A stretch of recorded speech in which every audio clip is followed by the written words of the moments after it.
बच्चों, मेरा नाम है मोहित और आपका स्वागत है हमारे यूट्यूब चैनल स्टडी चैंपियन में। तो जैसा कि आप जानते हो, आपका बीए, बीएससी, बीकॉम का जो सेकंड सेमेस्टर का पेपर हुआ था, nutrition for health and fitness, तो इससे संबंधित जितने भी इंपॉर्टेंट क्वेश्चन हैं एमसीक्यू, उनकी मैं आंसर की आपके सामने लेकर आ गया हूँ। तो चलो शुरू करते हैं अपन वीडियो को। इससे पहले आपको चैनल को सब्सक्राइब कर देना, वीडियो को लाइक कर देना और अपने दोस्तों को जरूर से शेयर कर देना। सारे के सारे प्रश्नों के उत्तर हैं, ये पीडीएफ है, आपको टेलीग्राम चैनल पे मिल जाएगी। टेलीग्राम चैनल को जोर से ज्वाइन कर लेना। और दूसरे वीडियो हैं, बहुत 5-6 वीडियो करा रखे, उन्हीं से सारा पेपर देखने को मिला था, तो उसकी प्लेलिस्ट का लिंक डिस्क्रिप्शन में दे रखा, वहाँ से जाकर जोर से देख लेना। राजस्थान जीके की और एसएससी जीडी वगैरह की तैयारी करना चाहते हो तो किताबों का यहाँ पे प्रोडक्ट पर क्लिक करोगे तो आपके सामने यहाँ से जाकर किताबें खरीद सकते हो, सबसे सस्ते प्राइस में आपको यहीं पर मिल जाएंगी। पहला प्रश्न है, WHO स्वास्थ्य को किस रूप में परिभाषित करता है? तो WHO स्वास्थ्य को किस रूप में परिभाषित करता है? पूर्ण शारीरिक, मानसिक और सामाजिक कल्याण। मतलब एक इंसान का सारा डेवलपमेंट होना चाहिए, शारीरिक रूप से, मानसिक रूप से और सामाजिक रूप से। तो इसका सही आंसर पहले नंबर पर 1 नंबर प्रश्न है, इसका सही आंसर क्या होगा? ऑप्शन नंबर सी है वो सही आंसर होने वाला है। 2 नंबर प्रश्न की बात करें, निम्नलिखित में से कौन सा शारीरिक फिटनेस का घटक नहीं है? तो इनमें से कौन सा शारीरिक फिटनेस का घटक नहीं है? 2 नंबर प्रश्न का जो प्रश्न का सही आंसर क्या होगा? ऑप्शन नंबर बी है वो सही आंसर होगा। रक्त समूह है वो शारीरिक फिटनेस का घटक नहीं है। बाकी मांसपेशियों की शक्तियाँ, लचीलापन और हृदय का स्वास्थ्य है वो आपको शारीरिक फिटनेस से संबंधित होता है। बाकी जो हृदय का समूह है यह आपका विज्ञान से संबंधित चीज़ है। 3 नंबर प्रश्न की बात करें, पोषण किस चीज़ में मदद करता है? तो पोषण किस चीज़ में मदद करता है आपको? पोषण आपको किस चीज़ में मदद करता है? बीमारियों को नहीं करता पूछा गया था, तो बीमारियों को उत्पन्न करने में नहीं मदद करता। तो 3 नंबर प्रश्न का सही आंसर ऑप्शन नंबर ए होने वाला है। 4 नंबर प्रश्न की बात करें, शारीरिक फिटनेस की सही परिभाषा क्या है? तो क्या परिभाषा है? बिना अत्यधिक थकावट के दैनिक कार्यों को उत्पन्न करना। तो 4 नंबर प्रश्न का सही आंसर क्या होगा?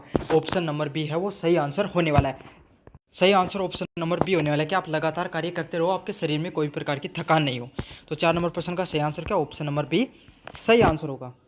कौन से पोषक तत्व मुख्य रूप से वृद्धि और मरम्मत के लिए जाने जाते हैं? तो कौन से जाने जाते हैं आपके लिए? का सही आंसर क्या होगा? ऑप्शन नंबर बी सही आंसर होगा। जो प्रोटीन होती है आपकी वो वृद्धि और जो आपके लिए, किसके लिए? जो मांसपेशियों की वृद्धि और मरम्मत के लिए प्रोटीन का यूज़ किया जाता है। तो 5 नंबर प्रश्न का सही आंसर क्या? ऑप्शन नंबर बी है वो सही आंसर होने वाला है। अगले वाले प्रश्न की तरफ पढ़ें, 6 नंबर प्रश्न की तरफ। इनमें से आपका कौन सा माइक्रो न्यूट्रिएंट्स है? तो माइक्रो न्यूट्रिएंट्स आपके इनमें से कौन से दिखाई देते हैं?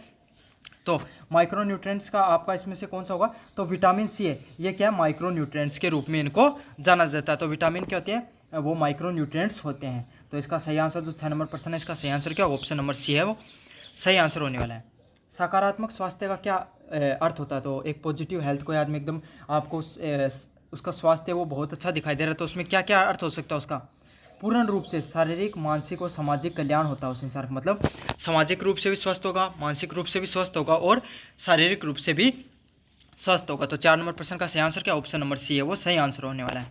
8 नंबर प्रश्न की बात करें आपके सामने, WHO का स्वास्थ्य परिभाषा किस वर्ष अपनाई गई?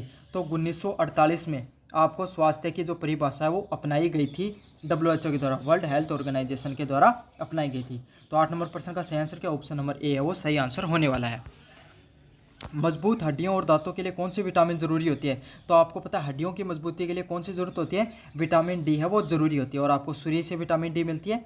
तो 9 नंबर प्रश्न का सही आंसर क्या? ऑप्शन नंबर डी है वो सही आंसर होने वाला है। इनमें से कौन सा भोजन कार्बोहाइड्रेट का सबसे अच्छा स्रोत होता है? तो 10 नंबर प्रश्न का सही आंसर क्या होगा? चावल है वो कार्बोहाइड्रेट के सबसे अच्छे स्रोत होते हैं। सबसे ज़्यादा कार्बोहाइड्रेट आपको कहाँ से मिलता है? चावल से मिलता है। और कार्बोहाइड्रेट आपके शरीर में त्वरित ऊर्जा देने के लिए जाने जाते हैं, तुरंत ऊर्जा मिलती है आपको इसको खाते ही। हल्का भोजन इसीलिए बोला जाता है इसको। बैलेंस डाइट का क्या अर्थ होता है? तो बैलेंस डाइट वही होती है जिसके अंदर आपको सभी पोषक तत्वों को सही अनुपात में देखने को मिलता है। मतलब सारे के सारे, चाहे विटामिन, कार्बोहाइड्रेट, प्रोटीन, सारी की सारी चीज़ें संतुलित मात्रा में देखने को मिलती हैं। ऐसा कि नहीं कि आप किसी एक चीज़ को खा रहे हो, सारी चीज़ों को आपको समान मात्रा में खाना चाहिए। फूड पिरामिड का आधार क्या होता है? तो फूड पिरामिड होता है आपके सामने ऐसा, सबसे नीचे क्या होता है आपका सामने? अनाज और दालें होती हैं, फिर मांसाहार आता है, फिर उनको जो जानवर खाने वाले व्यक्ति होते हैं। मतलब उसके बाद में आपको मांसाहार देखने को, मिठाई, तली हुई चीज़ें देखने को मिलती हैं। तो सबसे नीचे क्या आता है बेस में? अनाज और दालें आती हैं। तो 12 नंबर प्रश्न का सही आंसर ऑप्शन नंबर बी होने वाला है।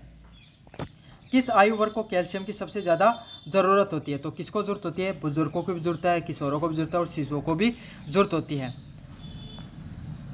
लेकिन यहाँ पर सबसे अधिक पूछा गया है, मतलब अधिक किसको जरूरत होती है? तो शिशु इसका सही आंसर हो सकता है। और इसका सही आंसर ऑप्शन नंबर डी भी हो सकता है, उपयुक्त सभी भी हो सकता है। तो यूनिवर्सिटी इसको क्या मानेगी वो उस पर निर्भर करता है, लेकिन इस समय अगर मैं आपको दूं तो इसका सही आंसर ऑप्शन नंबर सी होने वाला है। 14 नंबर प्रश्न की बात करें, आईसीएमआर का रेफरेंस क्या होता है? तो आईसीएमआर का रेफरेंस मेन मतलब एक पुष्ट व्यक्ति, शारीरिक रूप से स्वस्थ व्यक्ति का कितना वजन होना चाहिए? तो कितना वजन होना चाहिए? 60 किलोग्राम वजन होना चाहिए। और जो मध्यम काम करता है, मतलब जिसका काम मतलब मध्यम वर्ग का काम है, तो वो 60 किलो वजन उसके अंदर होना चाहिए। एक रेफरेंस वुमेन प्रतिदिन कितनी कैलोरी लेनी चाहिए उसको? तो 2400 कैलोरी है वो लगभग लेनी चाहिए। तो सारे के सारे पर्सन मैंने जो पीडीएफ दी थी, मैंने जो आपको पढ़ाया था, उसी से देखने को मिलता है। तो आप बाद में वीडियो देख रहे हो तो मैंने प्लेलिस्ट का लिंक दे रखा डिस्क्रिप्शन में, वहाँ से जाकर जरूर से देख लेना। तो एक रेफरेंस वुमेन में प्रतिदिन कितनी कैलोरी ऊर्जा चाहिए होती है? 2400 कैलोरी ऊर्जा चाहिए होती है। तो इसका सही आंसर ऑप्शन नंबर बी होता है। गर्भवती महिलाओं के लिए कौन से पोषक तत्वों की सबसे ज़्यादा ज़रूरत होती है? तो आयरन व कैल्शियम की सबसे ज़्यादा ज़रूरत होती है। तो 16 नंबर प्रश्न है, उसका सही आंसर क्या होगा? एक गर्भवती महिलाओं को आयरन और कैल्शियम है उसको लेना चाहिए, सबसे ज़्यादा उसी चीज़ की ज़रूरत होती है। 17 नंबर प्रश्न की बात करें, बैलेंस डाइट में किस चीज़ का सेवन सीमित मात्रा में करना चाहिए? तो किस चीज़ का करना चाहिए? साबुत अनाज भी खाना चाहिए, हरी सब्जियां भी खानी चाहिए, दालें भी खानी चाहिए, लेकिन अधिक मीठा और अधिक तेल इसका सेवन आपको सीमित मात्रा में करना चाहिए। तो 17 नंबर प्रश्न का सही आंसर क्या? ऑप्शन नंबर सी है वो सही आंसर होने वाला है। फूड पिरामिड में फल व सब्जियां कहाँ पर रखी जाती हैं? तो फूड पिरामिड में आपको फल व सब्जियां कहाँ पर होती हैं? आपके सामने सबसे ऊपर। तो फूड व सब्जियां कहाँ पर होती हैं? आपके सामने सबसे ऊपर होती हैं। तो 18 नंबर प्रश्न का सही आंसर क्या होगा? ऑप्शन नंबर ए है वो सही आंसर होगा, सबसे ऊपर इनको रखा जाता है। तो 18 नंबर प्रश्न का सही आंसर ऑप्शन नंबर ए होने वाला है। 19 नंबर प्रश्न की बात करें, निम्नलिखित में से कौन सा पिरामिड का आधार का उदाहरण होता है? तो कौन सा आपको सबसे नीचे की तरफ आधार की तरफ देखेंगे तो अनाज होता है, दालें होती हैं, सबसे आधार पर देखने को मिलती हैं। तो 19 नंबर प्रश्न का सही आंसर क्या? ऑप्शन नंबर ए है वो सही आंसर होने वाला है। गेहूं और चावल है वो पिरामिड के आधार में देखने को मिलती हैं। 20 नंबर प्रश्न की बात करें, बैलेंस डाइट में क्या नियंत्रित मात्रा में लेना चाहिए? तो बैलेंस डाइट में क्या नियंत्रित मात्रा में लेना चाहिए आपको? तो अत्यधिक चीनी और तेज़ जो मीठा हो गया, चाहे तेज़ आपके सामने मसाले हो गए, उनको नियंत्रित मात्रा में लेना चाहिए। तो 20 नंबर प्रश्न का सही आंसर क्या? ऑप्शन नंबर सी है वो सही आंसर होने वाला है। प्रोसेस फूड का क्या मतलब होता है? तो प्रोसेस फूड कैसा फूड होता है? मैंने आपको बताया था, प्रोसेस करके बनाया, मतलब जिसको बार बार क्या किया गया? तला गया है, जिसको बार बार पैकेट या डब्बे में बंद किया गया, उसको प्रोसेस फूड के नाम से जाना जाता है। तो 21 नंबर प्रश्न का सही आंसर क्या? ऑप्शन नंबर बी है वो सही आंसर होगा। जैसे चिप्स हो गए, कुरकुरे हो गए, वो प्रोसेस फूड के रूप में जाने जाते हैं। निम्न में से कौन सा कम प्रोसेस फूड है? तो कौन सा सबसे कम प्रोसेस फूड है? इनमें से धुली हुई कटी हुई सब्जियां हैं वो सबसे कम प्रोसेस फूड है। तो इसका सही आंसर क्या? ऑप्शन नंबर ए है 22 नंबर का वो सही आंसर होने वाला है। 23 नंबर प्रश्न की बात करें, पैक्ड फूड में अधिकतर क्या होता है? तो पैक्ड फूड होता है, इसमें सबसे ज़्यादा आपको क्या देखने को मिलता है? ज़्यादा चीनी, नमक और वसा वो देखने को मिलती है। तो 23 नंबर प्रश्न है, इसका सही आंसर क्या होगा? ऑप्शन नंबर सी, मतलब आपके सामने पैक्ड फूड में बहुत ज़्यादा चीनी देखने को मिलेगी, नमक और वसा वो देखने को मिलता है आपके सामने। अगले वाले प्रश्न की बात करें, लोग कन्वीनियंस फूड को क्या पसंद करते हैं? तो लोग कन्वीनियंस फूड क्या होता है? कन्वीनियंस फूड में आपको समय की बचत होती हुई दिखाई देती है। तो 24 नंबर प्रश्न है, इसका सही आंसर क्या होगा? ऑप्शन नंबर ए है वो सही आंसर होने वाला है। 25 नंबर प्रश्न की बात करें, निम्नलिखित कन्वीनियंस फूड क्या होता है जो आसानी से मिल जाए? जैसे कि मैगी आती है ना, वो कन्वीनियंस फूड की होती है, जिसको मतलब आप तुरंत बना सकते हो आप। इनमें से कौन सा कन्वीनियंस फूड है? तो रेडी टू ईट सूप होती है, जिसमें क्या? ऐसी सूप जिसमें आपने गर्म पानी करके डाला और तैयार हो गई। तो वो कैसे फूड है? कन्वीनियंस फूड के रूप में उसको जाना जाता है, मतलब तुरंत जो चीज़ तैयार हो जाए उसको कन्वीनियंस फूड के रूप में अपन जानते हैं। अगले वाला प्रश्न है, पैक्ड फूड लेते समय हमें क्या देखना चाहिए?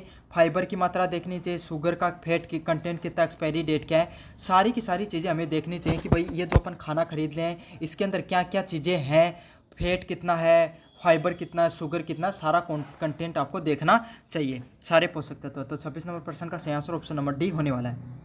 27 नंबर प्रश्न की बात करें, प्राकृतिक संरक्षक कौन से होते हैं? तो प्राकृतिक संरक्षक कौन सा होता है? संरक्षक कौन होते हैं? जो आपको खाने को प्रिजर्व करते हैं, मतलब सड़ने से बचाते हैं। तो इसका 27 नंबर प्रश्न का सही आंसर क्या? ऑप्शन नंबर बी है वो सही आंसर होने वाला है।